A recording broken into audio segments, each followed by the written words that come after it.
자, 의사결정 나무 모델 두 번째 강의를 시작하도록 하겠습니다. 자, 지난번 의사결정 나무 모델 강의에서는요, 예측 나무 모델, 즉 Y가 연속형인 그런 어떤 문제를 집중적으로 다루어 봤고요. 이번에는 Y가 범주형인 분류나무 모델에 대해서 설명을 드리도록 하겠습니다. 자, 먼저 의사결정 나무 개요를 한번 복습하고 가면 좋을 것 같은데요. 데이터가 이렇게 다별량 형태로 되어 있고, 그다음에 이제 알고리즘의 핵심은 이 데이터를 균일해지도록 이제 분할하는 것이 의사결정 나무 모델의 핵심이라고 했습니다. 그래서 이제 예측 같은 경우에는 y가 연속형이기 때문에 비슷한 값을 갖고 있는 관측치들끼리 이제 모으는 방향으로 균일해지도록 분할을 할 거고요. 이제 오늘 보실 분류에서는 이제 y가 범주형이기 때문에 이제 비슷한 범주를 갖고 있는 관측치끼리 이제 모으는 방향으로 우리가 분할을 할 것입니다. 자, 그 다음에 모델의 형태는 지금 여기서 이제 보고 계신데요. 자, 용어도 한번 간단히 복습을 하시면 맨 위에 있는 것이 뿌리마디고, 중간에 있는 것이 중간마디, 그 다음에 더 이상 분지가 되지 않는 그러한 마디를 우리가 끝마디라고 했습니다. 그래서 이제 설명드렸듯이 끝마디가 이제 굉장히 중요한, 의사결정을 하는 데 있어서 굉장히 중요한 마디다. 이렇게 이제 설명을 드렸고요. 자, 이제 이진 분할이 또 의사결정 나무 모델의 핵심인데, 일단 보시면 왼쪽에 있는, 제가 이걸 1번, 2번 이렇게 표시를 하면요. 1번에 있는 그림은 그냥 데이터 형태에서 이진 분할을 하는 그런 어떤 그 현상을 보여드리고 있습니다. 자, 그 다음에 2번은 의사결정 나무 모델의 형태로 이진 분할의 그런 현상을 보여드리고 있는데요. 1번과 2번은 사실 이제 같은 내용이에요. 표현 방법만 다른 거지. 그래서 이제 첫 번째 단계에서 보시면 아직 분지가 되어 있지 않는 그 원래 데이터의 그 상황을 말씀드리는 거고요. 두 번째 단계는 원래 데이터가 오리지널 데이터가 이렇게 두 개로 나뉘었네요. B와 C로. 그다음에 여기서도 보시다시피 A라는 어떤 원래 데이터가 B랑 C랑 나뉘었고요.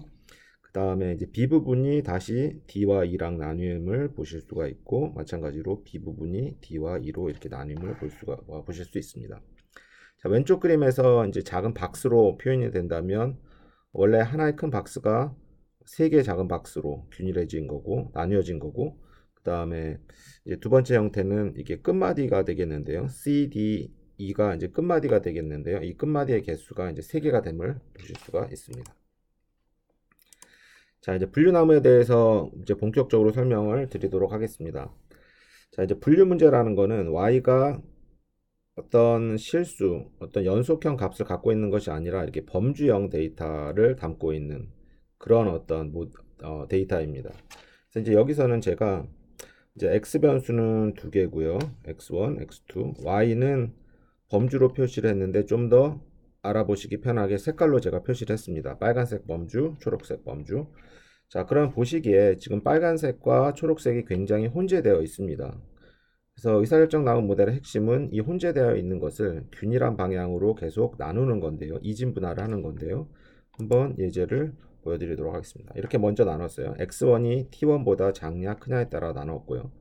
그러다 보니까 일단 이 작은 박스 내에서를 한번 보시면 원래보다는 꽤 균일해졌습니다.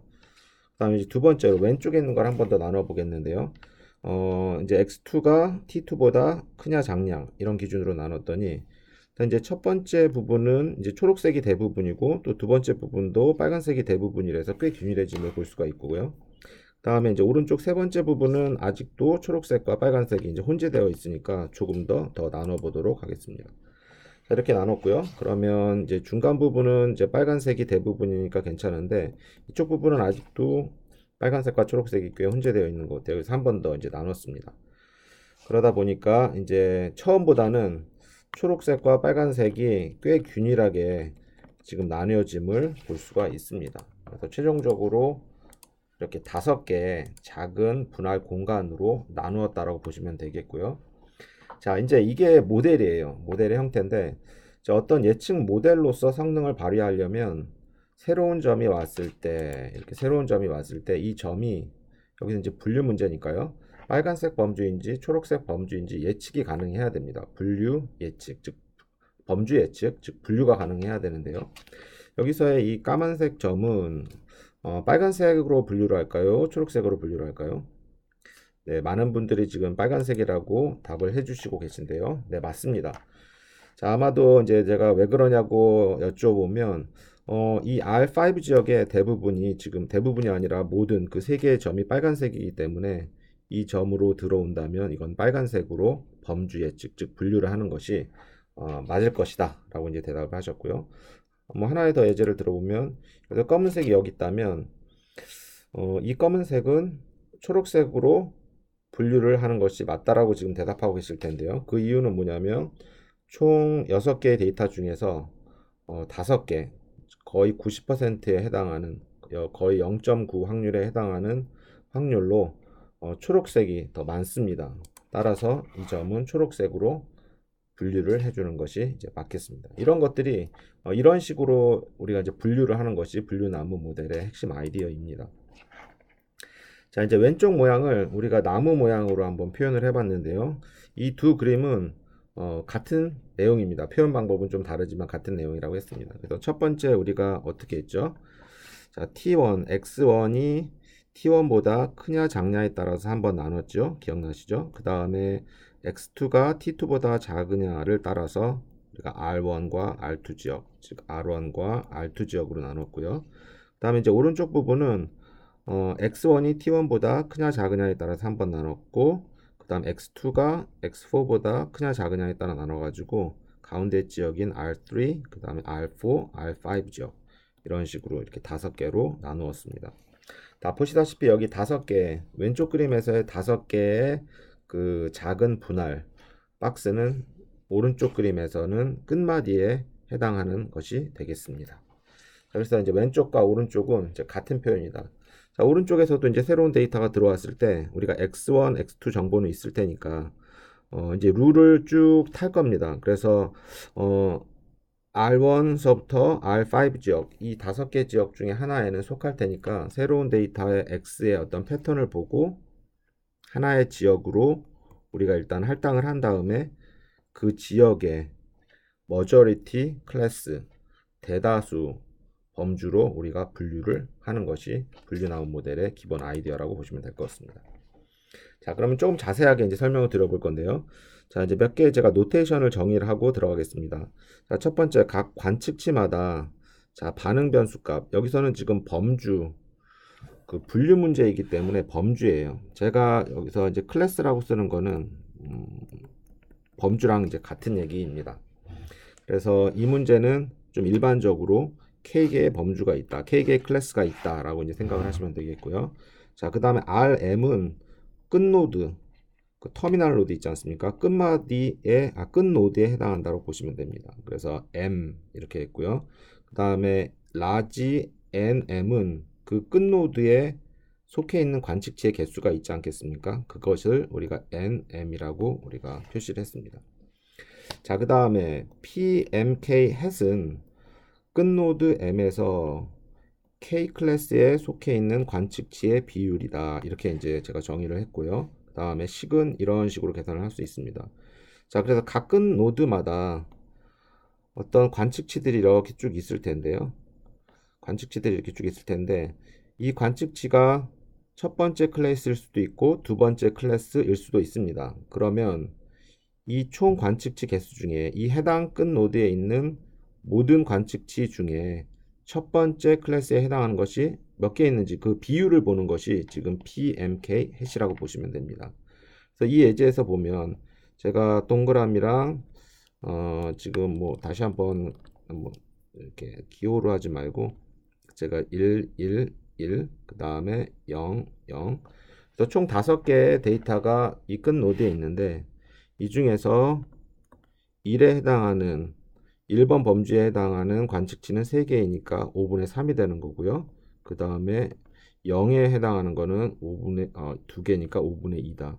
즉 이것이 이게 끝마디 끝노드 1이라고 하면 P1 그 다음에 첫 번째 범주 이렇게 되는 거고요. 5분의 2는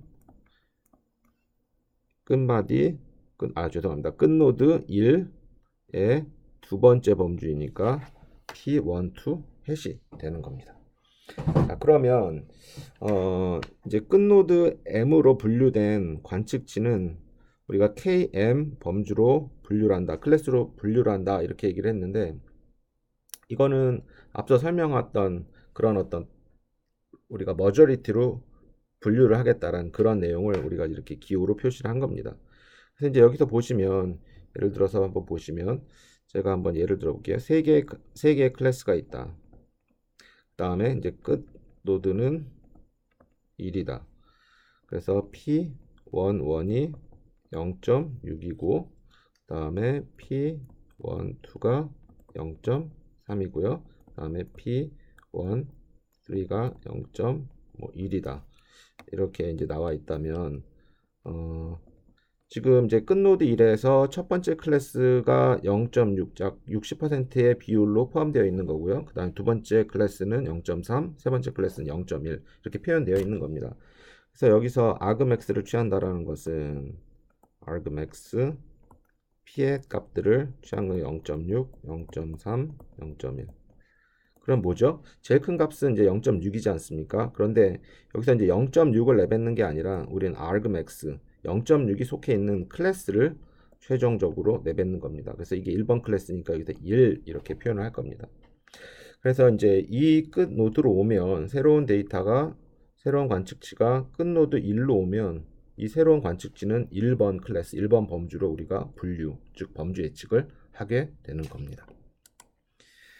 자, 그러면 지금 이제 보여드렸던 모델을 이렇게 이퀘이션, 이렇게 시계 형태로도 표현을 할 수가 있는데요. 자, 이제 끝마디가 제가 계속 마디를 그 노드를 마디라고 하는데요. 끝노드가 5개가 있는 그런 앞서 보셨던 그런 예제입니다.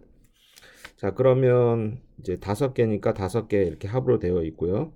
그 다음에 예측나무 모델에서 제가 설명드렸듯이 이 I, 인디케이터 펑션은 이 안에 어떤 A가 이렇게 들어가 있으면 이게 1 아니면 0인데 1일 경우에는 뭐냐면 A가 true. 이 괄호 안에 이제 A는 조건이라고 보시면 되겠고요. 그 다음에 A가 false. 이 조건이 틀리면 이제 0을 내뱉는 어떤 이진 함수라고 보시면 되겠습니다. 그래서 이 조건이 뭐냐면 데이터가 R1 지역에 있느냐 혹은 R2 지역에 있느냐 그 해당 끝노드에 있느냐 이런 것들을 묻는 그런 어떤 조건이에요. 그래서 어떤 데이터가 이 끝노드에 있으면 1 아니면 0 이렇게 이제 표현이 될 거고요. 그 다음에 K는 뭐였죠? K는 바로 앞장에서 제가 설명드렸는데 맞습니다. 그 해당 끝노드에 들어가 있는 여러 가지 범주에 해당하는 그 데이터들의 비율 중에서 가장 큰 확률을 가지고 있는 그 범주가 이제 K가 되겠습니다. 자, 그래서 이렇게 쭉 썼고요. 그러면 한번 보시면 우리가 이제 어떤 새로운 데이터가 이제 왔는데 우리가 모델을 이렇게 만들었고 새로운 데이터가 왔는데 지금 x1과 x2의 패턴을 봤더니 지금 끝노드 3에 해당하는 겁니다. 그러면 어떻게 될까요? 자, 이거는 처음 텀은 일단은 이 데이터가 R3 지역에 있느냐, R1 지역에 있느냐 물어봤으니까 이거 R3 지역에 있으니까 0이 될 테고요. R2 지역에 없으니까 0. 네, 맞습니다. 여기 R3 지역에 있으니까 이게 1이 될 테고 나머지는 다 이제 0이 될 겁니다. 그래서 이 식이 어떻게 될 거냐면 이 식이 바로 K3로만 될 겁니다. 그렇죠? K3 이런 식으로 될 겁니다. 그래서 K3는 뭐였죠? 맞습니다. 세 번째 끝 노드에서 가장 큰 확률을 가지고 있는 범주예요. 그렇지? 머저리티 observation을 갖고 있는 관측치를 갖고 있는 그 클래스의 어떤 인덱스라고 보시면 되는 거죠. 자, 그러면 다음 장을 보시면요. 그러면 지금까지 제가 설명드렸던 분류 모델의 형태, 맨 처음에 이제 이 형태를 제가 보여드렸고요. 그 다음에 두 번째는 이 형태, 세 번째는 지금 이렇게 이퀘이션, 식으로 된 형태를 보여드렸는데 이 세 개가 다 같은 얘기예요. 그렇죠? 그래서 이제 1번 같은 경우에는 2차 공간,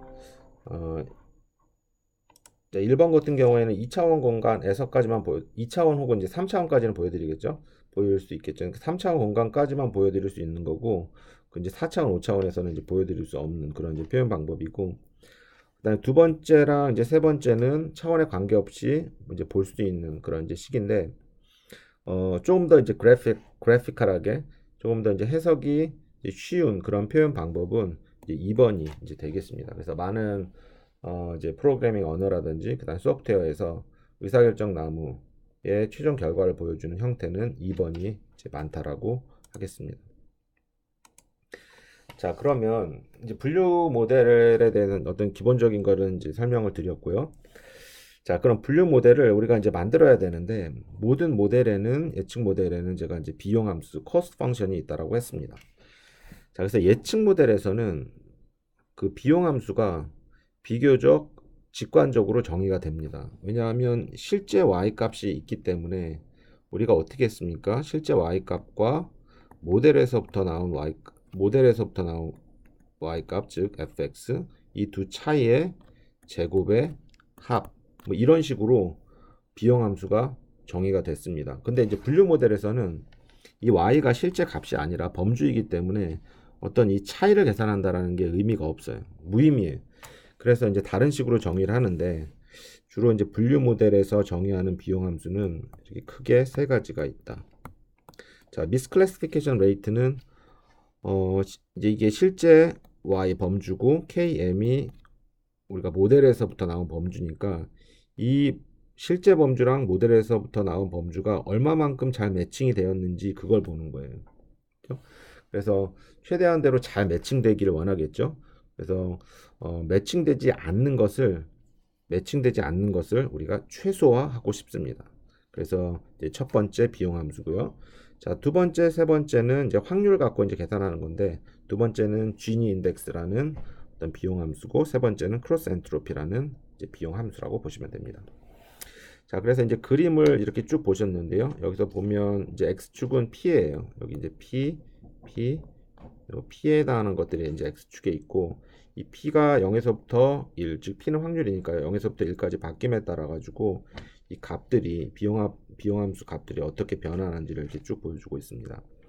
여기서 하나 이제 주의해야 될 점은 크로스 엔트로피라고 제가 썼던 이 부분은 지금 이제 p가 0.5면 마이너스 앞에 있으니까 2분의 1, 그 다음에 로그 미친 2가 이제 주로 쓰이고요. 2분의 1, 그 다음에 2분의 1, 로그 2의 2분의 1.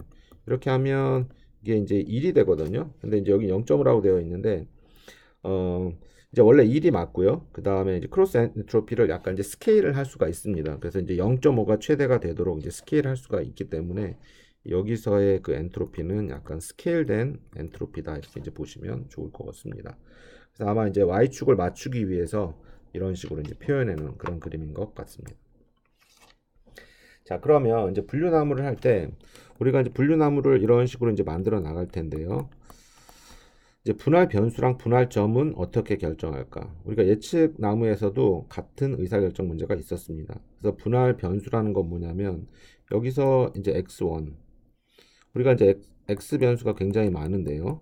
이 중에서 어떠한 변수를 사용해서 분할할 것인지를 결정을 해야 돼요. 그게 바로 분할 변수고, 분할 변수가 결정됐으면 그 분할 변수가 갖고 있는 값들이 있을 텐데, 어떠한 값을 이용을 해서 결정을 할 것이냐, 그 분할점이 이제 s가 됩니다. 그래서 이제 분할 변수, 즉 xj랑 그다음 분할점 s가 결정이 되면, xj가 분할점 s보다 작으냐 크냐에 따라서 두 개의 region, 두 개의 지역으로 이렇게 나뉘게 되는 겁니다. 자, 그럼 밑에 예제를 한번 보시면서 설명을 한번 드려보겠습니다. 자, 첫 번째는 이렇게 나눴습니다. 자, 여기서는 어떻게 나눈 거죠? 자, x1이 t1보다 작으냐 크냐 이렇게 나눴습니다. 그러면 여기서 제가 r1, r2 이렇게 하면 분할 변수는 뭐였죠? 맞습니다. x1을 가지고 나눴기 때문에 분할 변수는 x1이 됩니다. 또 분할 변수에 해당하는 인덱스 j는 뭡니까? 맞습니다. 1이 되겠고요. x1이니까. 그 다음에 분할점은 어떻게 되겠죠? 그렇죠. 우리가 x1이 t1보다 작으냐 크냐에 따라 나눴기 때문에 여기서의 s는 t1이 되겠죠. 자, 두 번째는 우리가 또 이렇게 나눌 수도 있는데요. 여기서도 여전히 x1으로 나눴기 때문에 j는 1이고 s는 t2 값이 되겠습니다. 또 x2를 가지고 나눌 수도 있습니다. 그래서 여기서의 분할 변수 인덱스 j는 2가 되는 거고요. 그 다음에 분할 점은 t3 값이 되는 겁니다. 뭐 이런 식으로 나눌 수 있는 경우의 수가 굉장히 많습니다. 그래서 모든 경우의 수를 다 고려를 해보는 거예요. 그래서 어떨 때 가장 불순도가 낮아질까? 바로 앞장에서 정의했던 그 비용 함수가 가장 작아질까? 그래서 그 비용 함수를 최소로 하는 J랑 S를 결정하는 것이 어떤 분류나무 모델의 핵심이라고 보시면 되겠습니다. 자, 그러면 이제 이거를 조금 더 이제 자세히 설명을 드리면 이렇습니다. 그래서 분할 변수 J랑 S는 방금 설명드린 대로 이런 식으로 이제 결정을 하는데 그거를 조금 하나의 어떤 식으로 컴팩트한 식으로 써보면 이렇습니다. 그래서 아까 제가 비용 함수는 대표적으로 3개가 있다라고 했는데 그 중에 첫 번째였던 misclassification rate를 비용 함수로 사용했을 때는 이런 식으로 될 것 같아요. 자, J랑 S 기억하십니까? J는 분할 변수에 대한 인덱스였고 S는 분할 점이었죠. 그래서 J랑 S를 계속 변화시켜 가는 겁니다. 변화할 때마다 두 개의 지역으로 나뉘어질 겁니다. 이진분할이라고 했을 테니까. 그러면 지금 보여드리는 요 큰 괄호 안에 있는 것이 misclassification rate 비용 함수예요. 결국 비용 함수, cost function. 그러면 J랑 S를 어떻게 했을 때 이 코스트 펑션이 최소화가 되느냐, 그때의 J와 S를 찾으면 되는 겁니다. J와 S를 찾는다는 건 뭐냐면 분할 변수와 분할 점을 찾는다는 거죠. 그래서 그걸 찾아가지고 분질을 하고 또 거기서 또 이 작업을 반복을 계속하는 겁니다. 이런 식으로 해서 트리가 내려가고 여기서 한번 분지하고 또 여기서 또 내려가고 또 내려가고 이런 식으로 분지가 되는 겁니다. 자, 그럼 분할 법칙을 지금 이제 설명드린 거를 좀 말로 좀 풀이를 해서 설명을 드리면요. 분할 변수와 분할 기준, 여기서는 이제 분할 점이라고 제가 설명드렸던 것. 분할 변수와 분할 점은 목표 변수, 즉 y의 분포를 가장 잘 구별해 주는 쪽으로 정한다라고 했는데 이거는 뭐냐면 y가 어떤 균일한 방향으로 간다 이렇게 얘기했고요. y 변수의 목표를 잘 구별해 주는 칙도로는 순수도 혹은 불순도가 있다. 그러니까 순수도의 반대말이 불순도입니다. 예를 들어서 클래스 0과 클래스 1의 비율이 45%, 55%예요. 이런 노드는 클래스 비율이 90%와 10%인 마디에 비해서 순수도가 낮은 거죠. 즉 불순도가 높은 거예요. 왜냐하면 45%, 55% 있다라는 거는 굉장히 헷갈린 경우, 굉장히 혼재되어 있는 경우입니다. 따라서 90%, 10%인 경우에는 한쪽으로 굉장히 쏠려 있는 거니까 굉장히 균일해져 있다라는 그런 얘기니까 이 45%, 55%인 경우가 90%, 10%에 비해서는 불순도가 굉장히 높다. 각 노드에서 분할 변수와 분할점의 설정은 이 불순도의 감소가 최대가 되도록 한다. 그렇죠? 불순도의 감소가 최대로, 즉 불순도의 값 자체가 최소가 되도록 선택을 한다. 그 다음에 이 불순도에 대한 그런 식이 바로 비용 함수였습니다. 자, 그러면 그 이제 비용 함수 misclassification rate를 실제 한번 간단한 예제를 통해 한번 계산을 해보도록 하겠습니다. 이 경우에 지금 원래 이제 시작점이죠. 이게 뿌리 노드죠. 루트 노드. 자, 원래 데이터는 이제 200개가 있었는데 0번 클래스에 100개가 있고 1번 클래스에 100개가 있는 겁니다. 그래서 이제 이렇게 분지가 됐는데 분지가 되다 보니까 0번 클래스가 이제 63개 있고 1번 클래스가 21개가 있고 또 오른쪽은 0번 클래스가 37, 1번 클래스가 79개가 있네요. 자, 이때의 우리가 misclassification rate를 한번 구해보는 그런 예제입니다. 자, 그래서 먼저 이제 왼쪽에 있는 노드의 오분류를 계산해 보면 여기서는 대다수가 0번 클래스니까 이제 0번이 맞는 얘기예요. 그래서 총 개수는 몇 개입니까? 63에다가 21을 더하면 84개고 그 중에서 1번 클래스로 한 게 오분류니까 21, 즉 0.25가 되는 겁니다. 자, 이제 오른쪽 노드의 오분류는 총 개수는 116개고요. 37 더하기 79. 그 다음에 오분류가 된 거는 대다수가 1번이니까 0번으로 간 게 오분류구나. 그래서 이제 37. 그 비율이 0.32가 되는 겁니다. 자, 그래서 이제 총 오분류율은 이제 평균, 가중 평균을 한 겁니다. 그래서 총 200개 중에서 이렇게 116개가 37 간 것. 그 다음에 이게 이제 R이 되는 거 오른쪽, 그 다음에 이게 왼쪽. 그래서 이렇게 나눴을 때 오분류율은 0.299구나. 물론 이제 다르게 나눴을 때는 다른 분할 변수와 분할점을 기준으로 했을 때는 또 다르게 나오겠죠. 그래서 이제 이런 식으로 모든 경우를 해봐가지고 이 오분류율이 가장 작았을 때의 J와 S를 결정한다. 즉 분할 변수와 분할점을 결정한다. 라는 것이 핵심입니다. 자, 또 하나 더 좀 직관적인 예제를 한번 보여드리겠는데요. 자, 지금 동물이 7마리가 있어요. 하나, 둘, 셋, 넷, 다섯, 여섯, 7마리. 그 중에서 이제 6마리가 얼룩말이고 한 마리가 코뿔소입니다. 이제 이러한 데이터에서 불순도를 한번 계산해 보고 싶은 거예요. 그래서 이제 앞서 설명했던 그 불순도 비용 함수 중에 Gini 인덱스랑 엔트로피 이 두 가지에 대해서 한번 설명을 드려보겠는데요. 자, 지금 뭐 이 계산을 하기 전에 일단 이 데이터에 대한 불순도는 일단 클 것 같아요, 작을 것 같아요. 네, 제가 보기엔 작을 것 같아요. 왜냐하면 대부분이 얼룩말이기 때문에 그 다음에 코뿔소는 하나밖에 없지 않습니까? 그래서 이제 불순도가 굉장히 작게 나올 거라고 예상을 하고 있는데요. 한번 계산해 보도록 하겠습니다.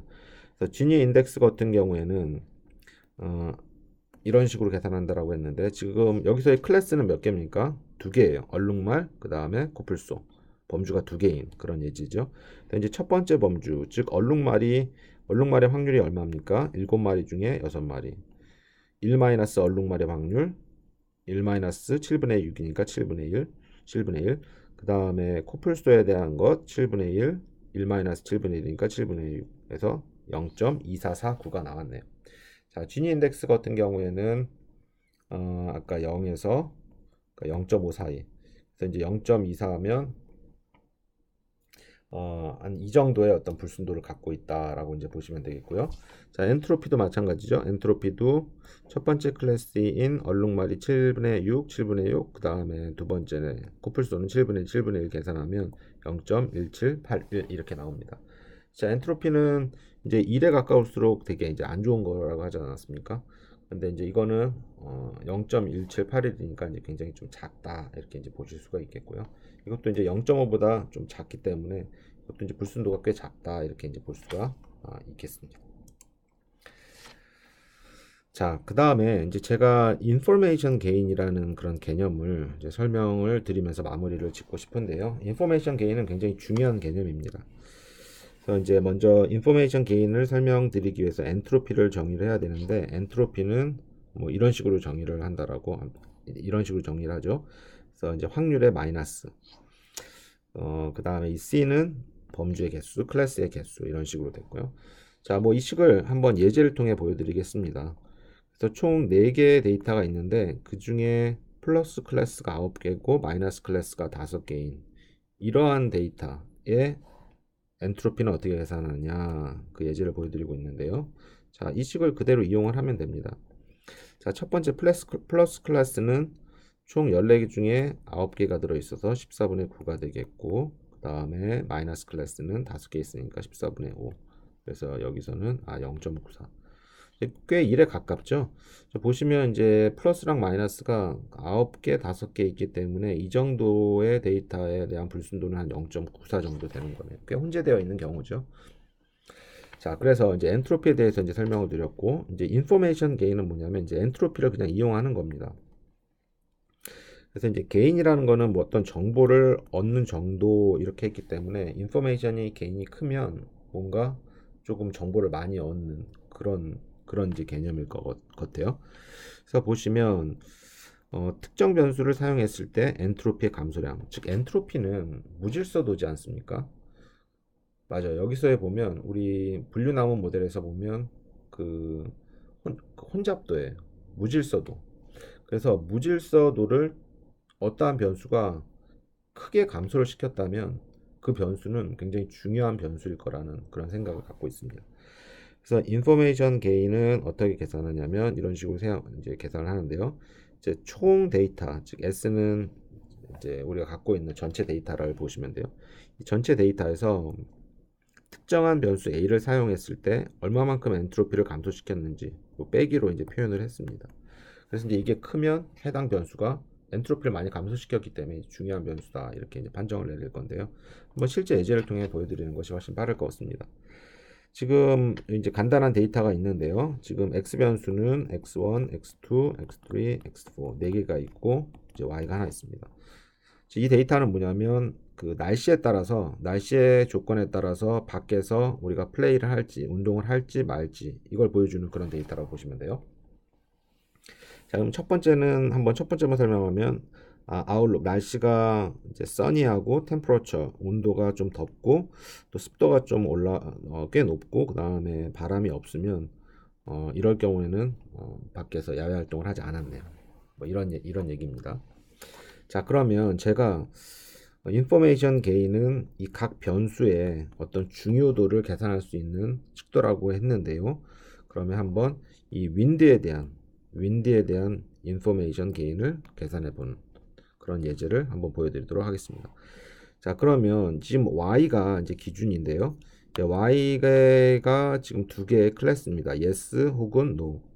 그래서 이 전체 이 s는 이제 y 플레이에 해당하는 거고요. 그래서 이 9개 플러스 5개 마이너스라는 건 뭐냐면 yes가 이 플러스가 지금 yes예요.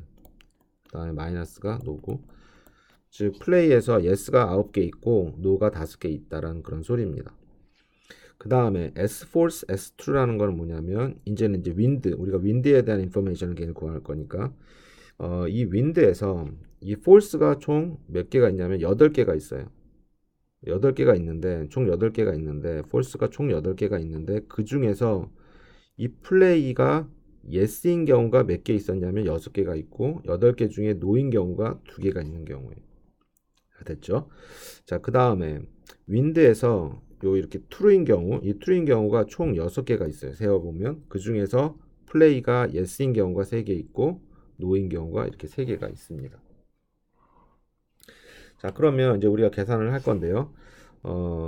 information gain of wind에 대한 인포메이션을 계산하고 싶으면 전체 혼잡도에서 그죠? 엔트로피 이건 이미 구했어요. 앞서 구했고 전체 혼잡도에서 이 A 즉 wind라는 변수를 사용했을 때 엔트로피가 얼마만큼 감소했는지 마이너스 얼마만큼 감소했는지를 보여주는 그런 척도라고 보시면 됩니다. 자, 그러면 처음에 엔트로피 S는 그 앞에서 이제 계산을 했고 그 force는 어떻게 계산하죠? 엔트로피 force는 맞습니다. 지금 이제 우리가 이걸 갖고 사용을 할 건데요. 한번 요것만 같이 해볼까요? 어떻게 합니까? 마이너스 8분의 6 곱하기 로그 2의 8분의 6 마이너스 8분의 2 그다음에 로그 2의 8분의 2 이런 식으로 이제 계산하면 엔트로피 force가 계산되고 엔트로피 true도 같은 이제 방식으로 계산을 하면 됩니다. 그런 식으로 계산해 봤더니 0.048이 됩니다. 뭐 이게 이제 인포메이션 게인 값이 작은지 큰지는 상대적이기 때문에 다른 휴미디티나 템퍼러처나 오버룩에 대해서 다 계산을 해보시고 이게 이제 작은지 큰지가 판단이 되는 건데요. 뭐 윈드에 대해서 한번 제가 계산해 봤더니 여기 윈드 죄송합니다. 이게 윈드가 아니라 휴미디티죠. 휴미디티 오타가 나왔네. 휴미디티에 대해서 계산을 해봤더니 이게 0.5151이 나왔습니다. 휴미디티에 대해서 계산했더니 인포메이션 게인이 0.151이 나왔습니다. 그러면 윈드랑 휴미디티 이 두 가지만 비교해 봤을 때는 휴미디티에 대한 인포메이션 게인이 훨씬 크다. 그 얘기는 뭐냐면 휴미디티 변수가 전체 전체 데이터의 엔트로피를 훨씬 더 많이 감소시킨다. 따라서 윈드보다는 휴미디티가 더 중요한 변수라고 볼 수가 있습니다. 자, 이제 이런 식으로 해서 이제 인포메이션 게인은 이렇게 중요한 변수를 선택되는 데에도 사용되지만 굉장히 범용적으로 사용됩니다. 지금 제가 오늘 보여드린 거는 인포메이션 게인을 이용해서 어떤 중요한 변수를 찾는 그러한 어떤 하나의 예제를 보여드렸습니다. 자, 그러면 이제 마무리를 좀 짓겠는데요. 지금 이제 제가 개별 트리 모델의 단점 이렇게 썼는데 개별 트리의 모델의 단점, 개별 트리라는 건 뭐냐면 우리가 이제 데이터가 있으면 트리를 이렇게 하나를 만드는 거예요. 그렇죠? 그런데 이제 첫 번째로 어떤 단점이 있냐면 이게 이제 계층적이지 않습니까? 이렇게 하이라키컬하게 이제 내려오는데 중간에 이렇게 에러가 발생하면 뭔가 이렇게 픽스해 줄 수가 없어요. 계속 내려오기 때문에 다음 단계 에러가 계속 전파해서 나중에 누적된다. 그 다음에 학습 데이터의 미세한 변동에도 최종 결과에 좀 영향을 미치는 그런 어떤 좀 단점이 있고요. 따라서 적은 개수의 노이즈에도 좀 영향을 받습니다. 그래서 이제 나무의 어떤 그 길이 뎁스를 최종 노드 개수를 늘린다라는 것이 계속 키운다라는 거거든요. 최종 노드의 개수를 계속 늘리면 이제 트레이닝 에러는 거의 0으로 만들 수가 있겠죠. 그러면 뭐가 문제가 되냐면 과적합 위험이 생긴다. 즉 바이어스는 굉장히 작게 만들 수 있는데 베리언스가 굉장히 커지는 거예요. 자, 베리언스가 커진다라는 건 뭐냐면 새로운 데이터에 대해서 예측 성능이 좀 떨어질 수 있다라는 거죠. 현재 데이터에 대한 거는 괜찮은데. 그래서 이제 이런 단점을 보완하기 위해서 나온 것이 랜덤 포레스트라는 이제 방법입니다. 그래서 랜덤 포레스트는 말 그대로 포레스트는 숲 아닙니까? 그래서 나무가 하나 있는 게 아니라 나무를 굉장히 여러 개 만들고 이 여러 개의 나무로부터 나온 결과를 좀 요약을 해서 최종 결과를 내는 그런 모델이라고 보시면 될 것 같습니다. 자, 여태까지 이제 의사결정 나무 모델 두 번의 강의를 통해서요. 예측나무와 그다음 분류나무, 즉 예측나무는 Y가 연속형일 때, 분류나무는 Y가 범주형일 때 경우를 제가 설명을 드렸고 마지막으로 인포메이션 게인에 대한 그런 어떤 개념에 대해서 설명을 드렸습니다.